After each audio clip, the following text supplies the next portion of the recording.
Hello guys, and in this video I'll be telling you how to download any paid games for completely free on your Android device. As you can see, I have opened Assassin's Creed game and it is around 159 rupees in Indian rupees.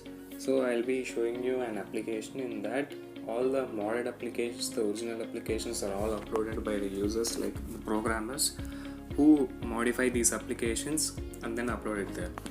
So don't worry, I'll give you the link in the description to download that app. So without further ado, let's get right into it. Okay guys, as you can see, I have opened the application and let me search for the game I have been looking before. It is Assassin's Creed. Just search it. And then see here in the second place, you can see that the Assassin's Creed game is given. In this, even you can modify an application and then upload it. I don't know if they will pay you or anything, but it will give you the best versions of the apps available.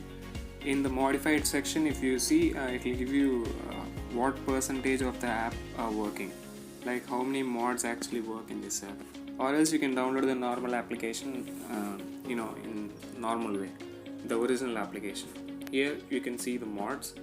Here you can place any requests. Here it is a group which will discuss what are the issues in the application. So thank you guys. So not only this, you can find many more games, like you can see Minecraft. See, Minecraft is also available, modified application, the original application, everything will be available in here, almost all the apps. So thank you guys. If you like this and find this informative, please share it with your friends. Thank you very much.